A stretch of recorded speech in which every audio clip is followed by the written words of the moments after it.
applies to your business, and specifically woodworking, because I'm in the woodworking business. Okay, so the Lindy Effect basically states, we're going to pull up my screen here, so you guys can see exactly what I'm talking about. Go to the entire screen here, and we'll go ahead and we'll share the screen.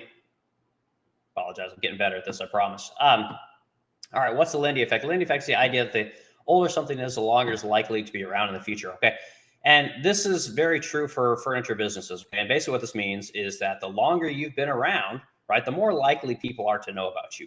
The more likely the surrounding community is going to know who you are. The more likely your business has weathered the down times and has made it through to the good times and understands how to deal with pressure, right?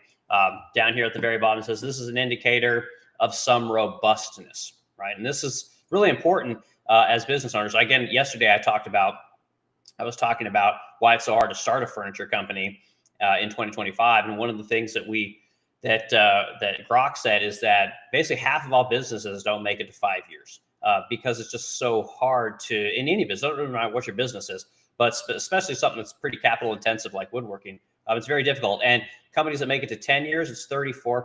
It's very low. And companies that fail in the first year, I want to say it was something like 20 or 30% of them, they fail within the first year because they just can't figure it out. Now, if you're one of these people who can figure out how to continue to grow your business or just tread water to make it to the next year and the next year, again, the more people know about you, the more you figure out employees, the more you figure out taxes, the more you're able to grow your catalog of furniture, improve your production methods. All of these things contribute to this thing called the Lindy Effect. And it's really a good indicator of whether or not you're going to make it as a business owner, right? It's the amount of time you've been in business. And when you're able to do that, again, it helps people to associate you with your product, because so many people are trying to enter into whatever your industry is. In our case, it's woodworking, furniture, cabinets, all these kind of things. So many people want to make furniture, right? The dream is I'm in my shop making furniture, and I got my block plane, or I got my whatever your dream is. That everyone has that dream, but then when they start to do it as a full-time job, right? You no longer work for somebody else. Your sole source of income is making furniture. You run into the Mike Tyson effect, right? Which Mike Tyson says everyone has a plan until they get hit in the mouth, and it's so true. So once you've been in business for several years, again, the Lindy Effect, it basically just means you've learned a lot of things. You've been around forever. You are a reputable company. Right? You're not just some flash in the pan company or someone that's just going to be there today, gone tomorrow, those kind of things. So I thought this was kind of a cool thing to talk about a little bit. And I'll show you some things that I'm working on right now. And again, your company over the years, if you're able to stay in business, you start to develop a lot of things.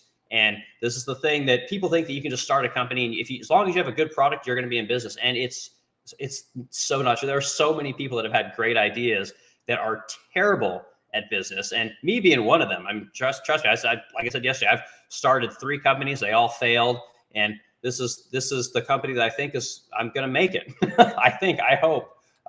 So anyway, I'm going to go over here. I'm going to show you a bunch of different things. We got drawings. I'm going to talk about backlogs. I'm going to talk about all these things as it pertains to this Lindy Effect.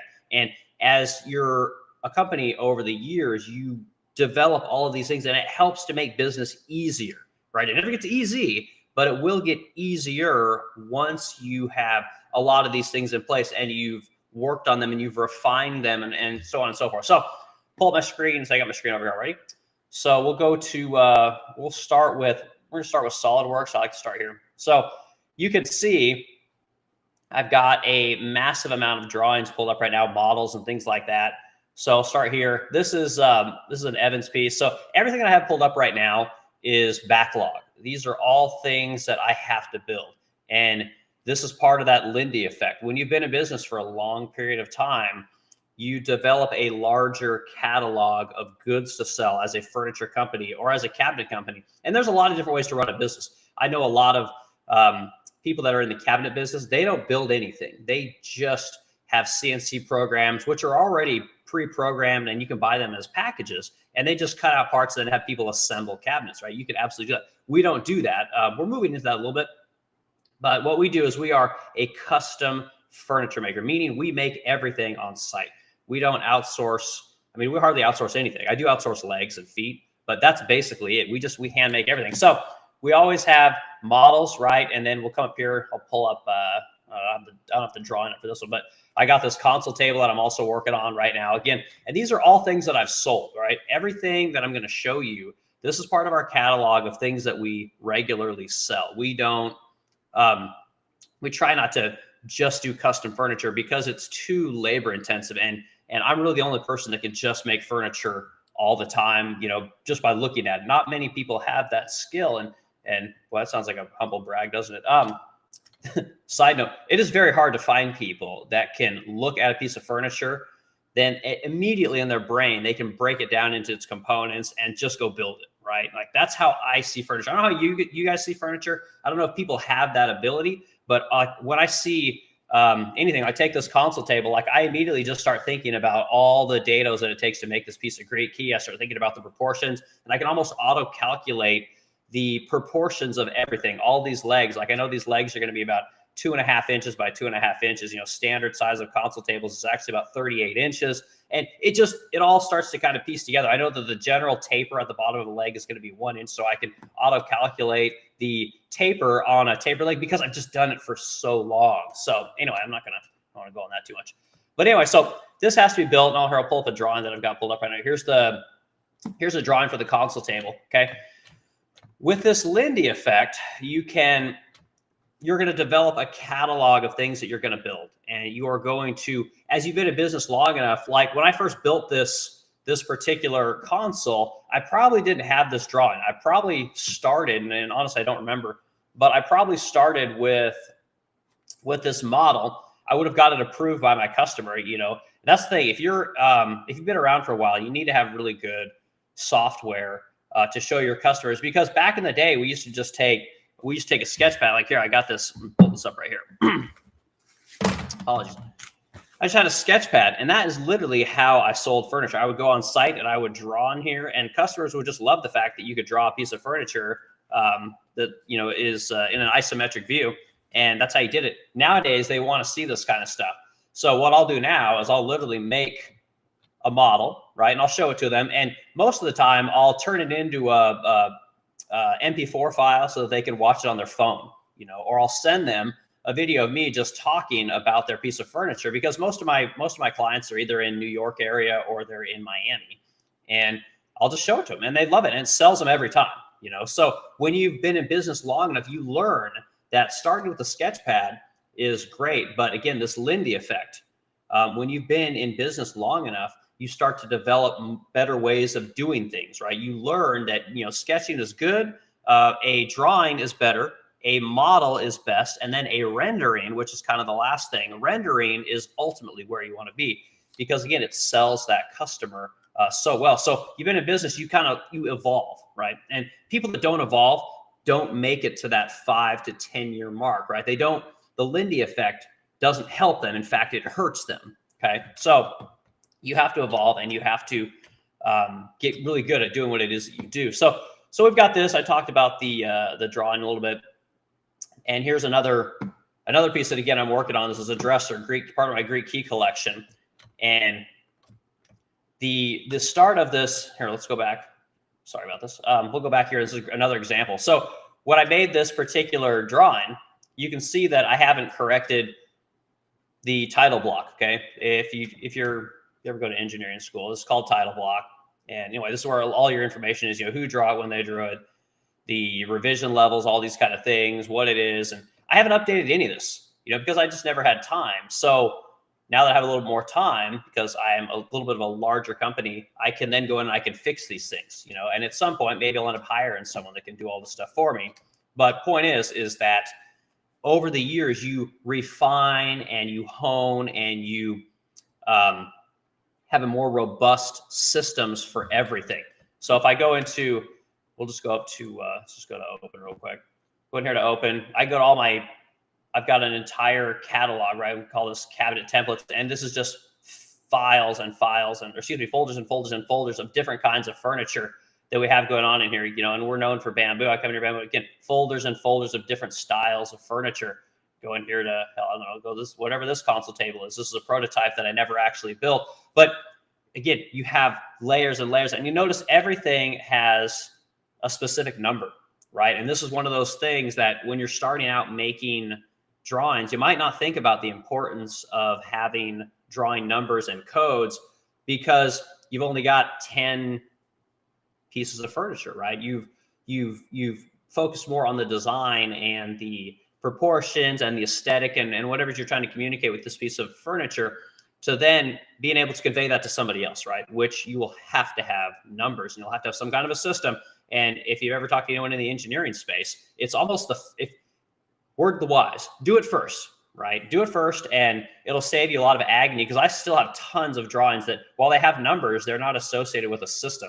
They're just numbers, so that it looks like it means something. Because when I'm sending stuff to people in the industry, like if I send stuff out for CNC cutting, like I want to have some kind of a number when I'm talking to somebody. And it's sometimes I'll just throw some bullshit number on there. And anyway, it's kind of, I find it funny. Most people might not think it's that funny, but anyway, so this particular code 101 for me means faux bamboo. That's literally the code. And then you can go, in this case, it's 200. 200 might mean console table. And honestly, I don't even remember what the hell it means. But then the second number might be console table with 2 doors, console table with 4 doors, console table with 5 doors. And then finally is your 05. Generally, the last number in a part number is going to be an assembly, because it's going to have 2 numbers, right? If it has 3 numbers, that means it's a part. And as you start to grow a company, you'll learn that parts and assemblies are obviously, you know, 2 different things. Assemblies are made up of parts and so on and so forth. So anyway, some of the things that we do as your company is growing, right, as this Lindy effect is kind of working, you prove that you're a reliable and a company worth doing business with, because you've been around long enough. You've developed the systems, you've weathered the storms, you've dealt with the employees, the insurance, the taxes, the market, all these kind of things. Companies have a lot more trust in you because you've been around for a while. So it means something. And I'm not going to go off a tangent there. So anyway, so that's what we have going on here. And the backlog of furniture that we've created over the years is wild. And this catalog of furniture has led to a backlog of custom furniture that it blows my mind to this day. I cannot, it's hard to wrap my brain on just how much furniture I have to make right now and how much furniture I have to turn out. I spend more time creating drawings now and engineering and sending things to CNC programmers and things like that than I do making furniture, which hurts my soul, to be completely honest with you. It's not really what I want to do. And that's a whole other discussion. You know, most craftspeople make terrible business people because they don't want to be in business. They want to make furniture, or they want to weld, or they want to do whatever is the art, whatever it is that they're doing. And it's 100% true, you know, and most people, I think, fail in this game because they don't want to be business owners. They don't want to deal with, you know, employees and, like I said, taxes and marketing and customers and all that kind of stuff. But anyway, so I'm spending tons of time working on all these different things. Now, this particular console, you know, I've sold several of these over the years. You may find that you sell one of these a year, and then another year you sell 10. The variation on what people buy changes every year. It just blows my mind. Come to another drawing that we're working on. So I just showed you guys this one. Let's go to something here. Let's go to something at the end. So this is a carcass assembly for faux bamboo dresser. The company, the Resplendent Crow, was founded painting faux bamboo furniture, vintage faux bamboo furniture, and it turned into where we just couldn't source it anymore. We couldn't source enough. So I just started creating it all. We started making it, and we make it all old school. And that's one of the things the Resplendent Crow is known for. And this is that Lindy effect, right? So we have developed enough of a brand that people come to us because we make furniture like they made it 100 years ago. So we're known for not only high gloss lacquering furniture, but for making timeless furniture. And people use that word bespoke like it's, you know, some kind of amazing thing. It's freaking furniture. So we make furniture, but we make it, like I said, in the old school way, where we use frame and panel construction for everything. So your frames are all going to be made of poplar wood or cherry wood. And the panels now, we make those out of MDF, but you could use, you could certainly use birch. 1/4 inch birch would be awesome. But all this stuff is made, again, in the traditional way. And over the years, we've developed enough of a brand that now that's what people associate with the Resplendent Crow furniture. No one's going to come to us looking to buy a $2,000 piece of furniture. They come to us for the $7,000, $8,000, $9,000, $10,000 pieces. And that's that Lindy effect, right? It takes a lot of time to get there. See, we're at the 15-minute mark. It takes a lot of time to get there. But over the years, you've sold enough furniture, you've made enough furniture that people associate you with whatever it is that you do, you know? So I hope that kind of makes sense to people. But you develop the stuff. We'll come back over here to, let's come up here to, let's go to our catalog of stuff. I pulled up some more things here. We'll go to, so the Resplendent Crow. So another thing, I got to build this desk. And this desk is something that, again, I can't even find the drawing for it. I can't find the model for it. I have no idea. Like at some point I saved this thing in some rando file. So I've spent an hour almost looking through my computer trying to find the files to make this thing. And odds are I'll just end up making it. But it'd be nice to have the drawing because I have made it before and I don't know what the hell I did with it. So this is another thing. You're going to develop so many products over the years. You have to have a system for categorizing everything. And this Lindy Effect thing over the years, you're going to figure these things out and become a successful business and get to that place you want to be, or you're not. You can continue to do things the way that you've always done them. And odds are you're not going to succeed, or you're going to work so hard, you're going to give yourself an aneurysm and you're going to break, right? You're going to pop like a freaking balloon.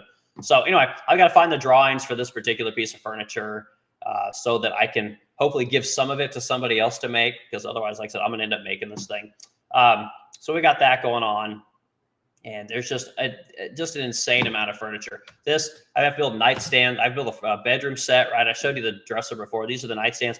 When I first started drawing this kind of stuff, when I'm looking to sell things to customers, you back up here, get more comfortable, give yourself a cup of coffee. I like doing these lives in the morning. It's a little bit easier to go over kind of what I'm working on in the morning, turn it into a video about a business principle, and then get my butt to work. Because man, I got so much stuff to do. So anyway, what I do is generally I'm going to send this thing to a customer, and what I'm showing them is the image of what it is that they want to see, right? The idea that they have in their mind of this beautiful thing. I'm not trying to sell them on the construction. They already know the construction. Right? They know that when they buy something from the Resplendent Crow, it is top of the line. There's no made in China. There's no made in Vietnam. There's no made in Egypt. It was made right here in St. Louis, America. Geez Louise, St. Louis, Missouri. And it was made by somebody that they know. It was fabricated with people that they've seen on the internet, right? We have a humongous social media presence. They've seen the people that are making this furniture, right? They see, they saw, Nazar, they see Eric, they see Armando, they see Noe, right? They see Suchetta, they see these people, they know who these people are, and they know who made this furniture. They know that it was made by hand, and that's part of our brand. And that's something that, again, that coupled with the Lindy Effect is almost the greatest thing you can do as a business owner. If you take nothing away from this, know that being able to make something by hand as a furniture maker, make it in America with American labor, and sell it for an American price is, in my opinion, the pinnacle of being a business owner, right? Some people say, yeah, but you got to work your ass off, right? Furniture makers like to make furniture. People just can't wrap their heads around this. That's all we want to do, and if I could make $1 million running a business, like running a furniture company, I wouldn't do it because I don't like running a business per se. Like I can do it and it's fine. But at the end of the day, I want to touch furniture. I want to breathe dust. I want to hear machines. I want all that stuff, right? All the stuff that most people are afraid of, and the first thing they do is they always tell you make sure you got your PPP and make sure you're being safe. Like, no, I want to drink a freaking beer, run my table saw, glue up panels and see something come to life. That's all I want to do. That's the pinnacle for me. It's not making money. It's not driving a Lambo and having, 1 million employees, right? Being on the cover of magazines. That's got nothing to do with it. At the end of the day, this is what I want to do is make freaking furniture. And anyway, back to what I'm saying. I send this to the customer, and this is what I'm selling them on. They don't care that the back of my furniture has no guts in it, right? Because I've been in business long enough. They know what they're getting I don't have to sell them on my craftsmanship. I don't have to sell them on what the Resplendent Crow does. They know what the Resplendent Crow does because over the years we've developed this Lindy effect. Their friends have told them, no, their stuff is amazing. And then when someone says, yeah, but it's really freaking expensive, they're like, so? Yeah, it's expensive because it's awesome. It's not like, yeah, it's expensive, but you can go down the street to so-and-so there in North Carolina and you can buy their stuff for half the price, and it's pretty good. People want that brand. They want to be able to show their customer they have a Resplendent Crow piece of furniture. And that's that Lindy effect, right? That's the thing that is so important if you can do it. But it takes years. You can't just be a flash in the pan kind of thing and suddenly you're hot, right? Because hot doesn't last. Hot is something that you can ride that wave, but you have to do it for a very long time to get to where it is that you want to be, which is to be able to sell something almost by itself, right? Be able to, people just know who you are, right? When people go into someone's home and they see a high gloss lacquered piece of furniture, they don't say, oh, that's a nice piece of lacquered furniture. Where'd you get that? They say, is that a Resplendent Crow? And that's what you want, right? That's the thing that is so awesome. If you can do it, like people know that Blacktail Studio guy, same thing. Like you see an epoxy table, no one says, oh, it's a really nice epoxy table. Which Joe Blow manufacturer made that? They're going to say, oh, is that a Blacktail Studio, right? Like that's the reason you're paying 10 grand for a table that you could make in your garage for, $300 and, some labor. No, you want to be able to tell your friends that you got that piece of furniture because that is the guy that basically not created that table, but that's the guy that popularized that table. And that's the thing about the Resplendent Crow. We have popularized high gloss lacquered furniture. And there's a million other people that do it now. And there's a million people that make that epoxy desk. But at the end of the day, you want the Blacktail Studio desk. You don't want Joe Blow's epoxy table.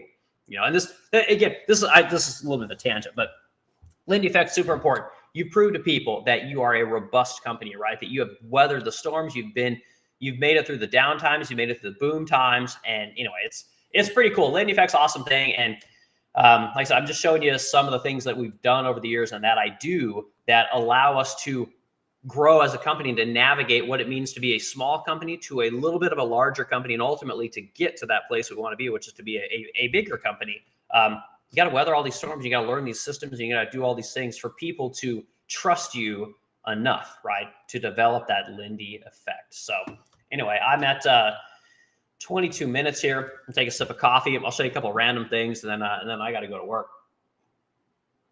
We got crazy weather. It's about, I don't know, something like -5 outside right now this morning. So go back to show you guys one more piece here. So we got another thing we got in the backlog that I got to get drawings for. We have this, this is our Evans sideboard. It's real popular. Come over here to, goodness gracious. Over here too, we'll type in Evans. And this is another thing, website. Like I could keep going on this video about developing a website. So we've had several websites. And again, when you've been in business long enough, you have to work on all these things. Again, because if your website sucks, people aren't going to navigate. They're going to get frustrated and they're going to move on. And another thing to understand about a website is that you want to go with a high-end company. Shopify is really good when it comes to websites because you want your stuff to load very fast. If you go with a less quality website company, your images load slow, your website loads slow, and you might not realize it, but it does. So you need to go with the best company you possibly can because you want your stuff to load immediately. So anyway, I'll show you so this is the Evans sideboard.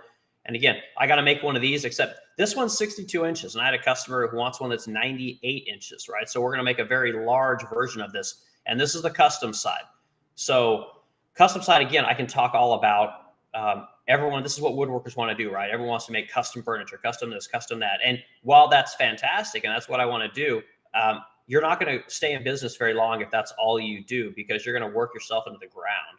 Because most people, pay attention to this, most people cannot sell their furniture for enough money to do it at home and build one-off furniture all the time. Like if I can, nobody will tell you this. And again, I'm not trying to sell you a course. I'm not trying to hoodwink you. I'm not trying to bullshit you at all. Like I get nothing from this. You have to be able to reproduce furniture faster and faster and faster and faster as you become a company. you can do custom furniture and it's awesome and it will pay well, but you're not going to stay in business. You're not going to be able to grow doing those kind of things. So having furniture that you can repeat, that you can have somebody else build to a certain level of quality is very important. So take that away from this. But anyway, so we got to make this. This is I think this is 62. Yes, 62 log. We got to make I think it's a 98-inch version. That's going to be awesome, right? So of course I'll get to make that because I'm the freaking owner, and that's what I want to do. So go back to SolidWorks. You can see we have the basic model, right? And this is basically a build model, right? So I'm going to build this, and on here, let's see if we can pull up see if I have the drawing. We'll go to, again, this is one of those cabinets I lost, and I apologize. I'm going to go quick here. So here's the actual drawing. So let's see what we got here. So the drawing, well, it looked like it had the fretwork. The drawing, again, just has basic numbers. We've got all of our panels. And again, because I made the initial one, I didn't even label all the panels. Okay, now that works for me when I'm making the initial version of something, where I'm doing a custom piece for somebody, but I have to go back in at some point and I'm going to have to label all these, right? You're going to have part numbers associated with every single one of these panels, because if I have a quality craftsman at the time, which that's a whole other thing about business, like finding employees is really difficult, and employees don't always stay with you. You know, it's nice when they can, but sometimes you have to have a way to tell somebody something when they don't quite understand what you do. And drawings are kind of a universal way to speak a language to anybody. So it's really important that you have some type of a general a way to communicate to people what it is you need them to do. And in the furniture game, drawings are what we use, right? Again, you can see the title block isn't even put in. I didn't even mess with it, because again, I was probably building this thing. I was probably in a hurry to get it done. I got it done. Customer liked it, and now I need to go back in and pretty this thing up and give it the standard kind of architecture that it needs, so that the builder that I have now can understand, you know, how it's done. So I need to go in and do all this, and that's what I'm going to do in the morning, right? I spend a lot of time working on drawings, getting them cleaned up, because as my company grows and gets bigger and evolves, you have to do these things. And part of this is I may need to send all this over to a CNC guy. I may have him cut out a bunch of parts, go get those parts, bring them here, and have my guy assemble them to help speed up production. And again, here's a quick little tangent. I need to end this video, but what we have here is we have, if you made it here, I'll give you this. So what we have here is when you have a really good program, and a lot of people are using SketchUp these days, and I don't use SketchUp. I never have. I've only used aerospace and nautical software because that's just kind of what I learned on. But we can take all of these drawings and we can work on the models, and it automatically changes all the drawings. It changes everything. It changes the explodes. It changes DXF files. It changes a lot of different stuff for us. So when I go into my model, anything that I change on my model is automatically going to get changed on my drawing, which is freaking awesome. Okay, so now I'm go in here, and I'm going to open up this particular part, and I'm just going to use my drawing to do it. I can do it on the model, but in this case, I'm going to do it on the drawing. Okay, we can see we have this particular panel. Now, if I want to send this over to somebody, say you know, I don't have time to make this myself, right? I don't have anybody to make furniture for me. Maybe I got some guy that has some skills. Maybe he can put some shit together. What I'm going to do is I'm going to go in here, and I can use my software here, and we're going to save as, and we'll save as here. SolidWorks has all of the popular formats for everything, and it's always updated depending on what it is that you need to do with it. So in this case, the guy I use likes a DXF file. So he'll take, let's see here, we go to DXF file. We can save this thing as a DXF file, and we've already got a name there. We'll save it, and it's going to ask you what kind of views I want to show this in this particular DXF file. So we can go to current, which is not helpful. So we'll go to the front view, right? Which you're talking about planes now, which I'm not going to get into that much, but you've got front, side, top, all these different kinds of planes, ISO planes, and you can show what it is you want to show. So let's say we just want to go front, we're going to show the top. You know, obviously I would show, I'd show more, maybe you'd show an ISO and a right.